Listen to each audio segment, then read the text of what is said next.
नमस्कार दोस्तों, मैं हूं अंकिता तिवारी। आप देख रहे हैं DS4 न्यूज़। दोस्तों, बिहार में हाल ही में चुनाव होने वाला है और जनता का गुस्सा फूट रहा है।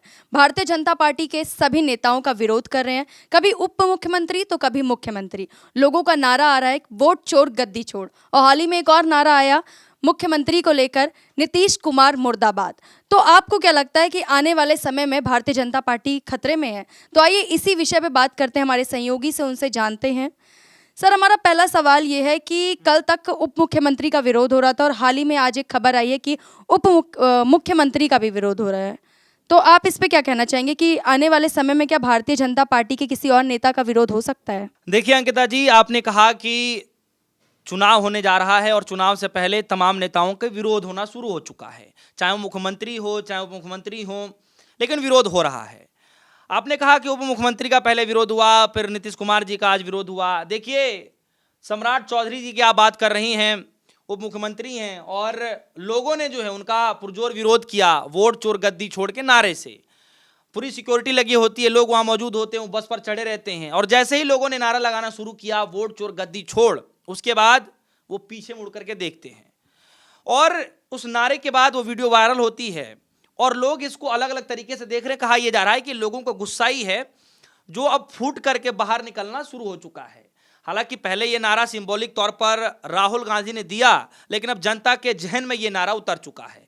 और आज देखिए, जब आपने कहा कि क्या लगता है कि आने वाले समय में कुछ और नेता का विरोध हो सकता है, देखिए ये स्टार्टिंग महज आप इस तरीके इस कदर से करिए, इससे आप अंदाजा लगाइए कि जिस दिन राहुल गांधी प्रेस कॉन्फ्रेंस करते हैं, 18 तारीख की बात कर रहा हूं, जिस दिन वो प्रेस कॉन्फ्रेंस करते हैं उसी दिन अमित शाह जी बिहार की धरती पर होते हैं और बिहार में वो जनता को संबोधित कर रहे होते हैं और ये कहते हैं अमित शाह जी कि राहुल बाबा आए थे, बताओ कि उनका मुद्दा क्या था।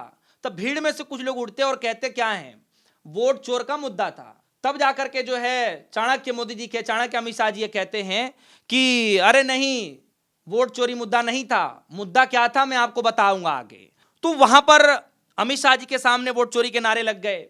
उसके बाद जो बिहार के उप मुख्यमंत्री हैं उनके सामने वोट चोर के नारे लग गए, उनके सामने तो इवन गद्दी छोड़ के भी नारे लग गए। और आज यह खबर आ रही है कि बिहार के कैमूर में जो है, कैमूर में नीतीश कुमार जी किसी प्रोग्राम में गए थे, संबोधित कर रहे थे, शायद उन्हीं का प्रोग्राम था, और वहां पर पब्लिक जो है, खैर भीड़ तो उतना था नहीं, लेकिन जितनी भीड़ थी उस भीड़ से एक नारा निकला कि नीतीश कुमार मुर्दाबाद। तो आप ये समझिए कि ये सिलसिला बढ़ता जा रहा है। पहले ये समझिए गृह मंत्री जी के जहां पर सभा लगा, सभा में जो है वोट चोरी का मुद्दा पहुंच गया, उप मुख्यमंत्री के सामने लोगों ने नारे लगा दिए, मुर्दाबाद के नारे नीतीश कुमार जी के सामने लगा दिए। और तो और जब आप ये कह रही हैं कि क्या लगता है कि बड़े नेताओं के सामने बढ़ सकता है, बिल्कुल बढ़ सकता है और बढ़ चुका है। मैं बताता हूं कैसे। चलिए आप उत्तराखंड में रात रात भर पेपर चोर गद्दी छोड़ के नारे लग रहे हैं।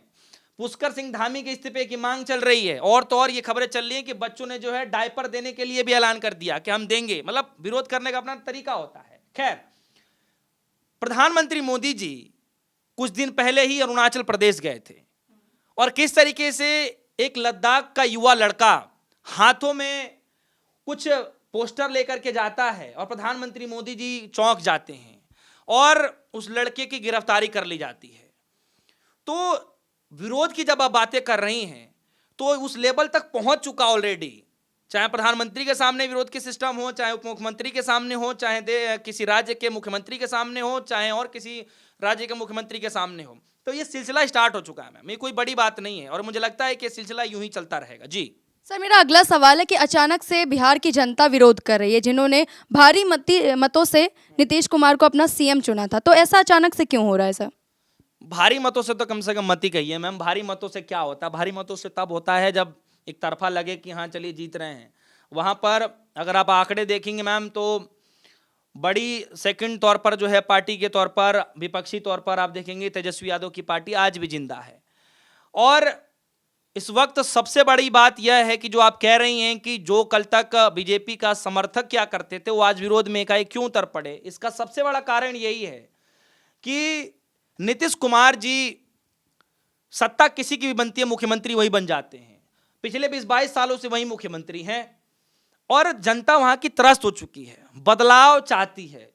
बदलाव चाहते हैं वो युवा जो रोजगार को लेकर के त्रस्त हो चुके हैं, उनको रोजगार नहीं मिल पा रहा, नौकरियां नहीं मिल पा रही, उनके ऊपर लाठी बरसाए जा रहे हैं। परेशान हो चुके हैं वो किसान जिनकी जमीनें जबरदस्ती ली जा रही है, उनको घरों में कैद कर दिया जाता है कि प्रधानमंत्री मोदी जी के रैली में ना जाकर के विरोध ना कर दें। परेशान हो चुकी हैं वो महिलाएं जो घरों से बाहर नहीं निकल सकती हैं। आपराधिक मामले इतने बढ़ चुके हैं कि लोग थर थर कांपते हैं। फिल्मों से ज्यादा, वेब सीरीज से ज्यादा हकीकत में वहां पर क्राइम सीन देखने को मिलता है। तो वही जनता जो कल तक सपोर्ट करती थी, जो बड़े बड़े नारों में लुभाने का काम करती थी, जो फंसी हुई थी, आज वो कहीं ना कहीं उससे ऊपर उठकर देख रही है। और इसका कहीं ना कहीं शुरुआत, स्टार्टिंग जो जगाने का काम किया है वो राहुल गांधी की वोटर अधिकार यात्रा ने किया है। उसके बाद ये सारा सिलसिला स्टार्ट हुआ है। जी सर, आपको क्या लगता है कि इंडिया गठबंधन अपने मिशन में सक्सेसफुल हो गया है? देखिए मैम, इंडिया गठबंधन सबसे पहले तो मिशन उनका सिर्फ एक चुनाव का नहीं है। इंडिया गठबंधन का मिशन सिर्फ एक बिहार चुनाव का नहीं है। इंडिया गठबंधन का मिशन है एक मास लेवल का, यानी सिर्फ एक राज्य का नहीं है। अब यहां बात हो रही है इंडिया गठबंधन की, तो इंडिया गठबंधन ये समझ के चलिए कि वोटर अधिकार यात्रा के बाद जो आखिरी दिन होता है, समापन का दौर होता है, उस वक्त इंडिया गठबंधन एक साथ आकर मैसेज देने की कोशिश करता है कि अब हम एक साथ हैं, हमें भी एक साथ हैं।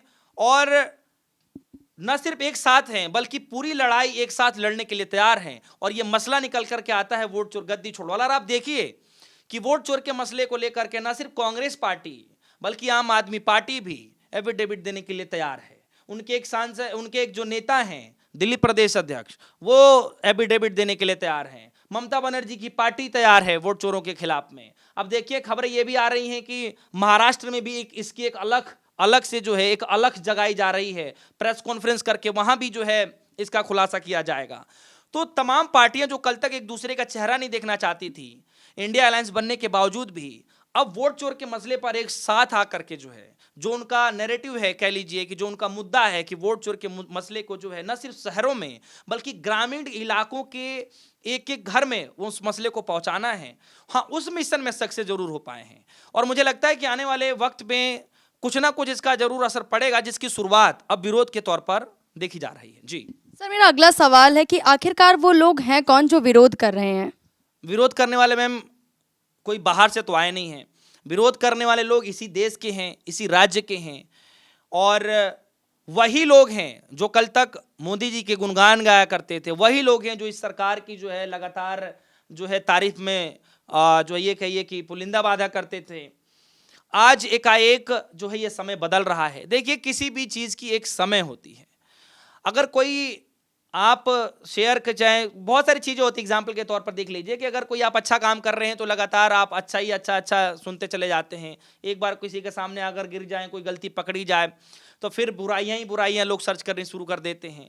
तो एक वक्त था जब लोगों ने बीजेपी का साथ दिया, एक वक्त था जब लोगों ने मोदी जी को 3 टर्म प्रधानमंत्री बनाया और अभी भी खैर प्रधानमंत्री हैं। तो वक्त वक्त की बात होती है और वक्त एक जैसा कभी भी नहीं रहता, वक्त करवट जरूर लेता है। और वही हालात आज की स्थिति में दिखाई दे रहा है। तो ये कोई बड़ी बात नहीं है कि जो है विरोध हो रहा है। विरोध करने वाले लोग अचानक ये कहाँ से आ गए, क्यों विरोध, मतलब जो समर्थन वाले लोग थे विरोध क्यों करने लगे। तो समय समय की बात होती है।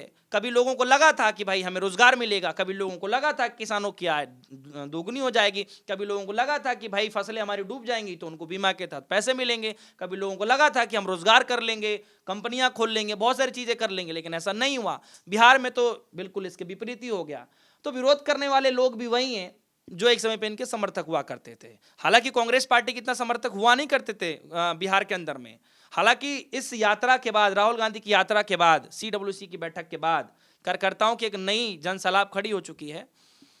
लेकिन आप देखेंगे कि ज्यादातर विरोध करने वाले लोग बीजेपी के ही हैं जो पार्टी का विरोध कर रहे हैं। जी सर, मेरा आखिरी सवाल है कि आने वाले समय में चुनाव होने वाले हैं और लोग बीजेपी का इतना विरोध कर रहे हैं, तो आपको क्या लगता है कि आने वाले समय में बीजेपी का क्या होगा या फिर क्या करने वाले हैं वो?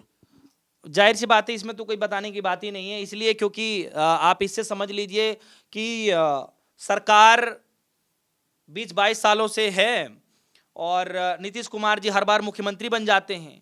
इस बार जनता नहीं चाहती है कि वो मुख्यमंत्री बने, क्योंकि उनको एक नाम भी दे दिया गया पलटू राम के नाम के हिसाब से, कि कोई भी सत्ता जीत ले लेकिन मुख्यमंत्री ये भी बन जाते हैं। देखिए यहाँ पर ये है कि इस बार जो है कुछ नया करने की फिराक में हैं लोग, और बहुत बड़ी बदलाव की तरफ लहर भी बह रहा है। और इसकी शुरुआत मुझे लग रहा है कि बड़े तौर पर युवाओं ने ही मोर्चा खोल रखा है और बदलाव की लहर है। और हो सकता है कि इस बदलाव की लहर में जिस तरीके से विरोध किया जा रहा है, चुनाव में इसका बड़ा फर्क देखने को मिलेगा। और ये फर्क सिर्फ वहाँ के ग्रामीण लोगों का नहीं, सबसे बड़ा फर्क देश के युवा ही जो है फर्क डालने वाले हैं। और इसकी शुरुआत बिहार में हो चुकी है, इसकी शुरुआत झारखंड में हो चुकी है, क्योंकि कई जगह से खबरें ये भी आ रही हैं कि आफ्टर बिहार इलेक्शन, बिहार के इलेक्शन के बाद हो सकता है कि सीएम धामी सिंह का भी मतलब बदला हो सके, उनको जो है पद से हटा दिया जाए। और अगर बिहार से सत्ता इनकी जाती है तो फिर सीधे सेंट्रल की कुर्सी पे धक्का लगेगा। तो बहुत सारे सवाल हैं जो एक दूसरे से जुड़े हुए हैं, लेकिन इतना तय है कि बिहार में बदलाव की लहर जितना मैं समझ पा रहा हूं कि होनी तय है। और मुझे लगता है कि कहीं ना कहीं इस विरोध का असर इलेक्शन में जरूर देखने को मिलेगा। जी धन्यवाद सर तमाम जानकारी के लिए। और दोस्तों ऐसी ही खास खबरों के लिए जुड़े रहे DS4 न्यूज़ के साथ और कमेंट बॉक्स में अपनी राय ज़रूर दें। Thank you.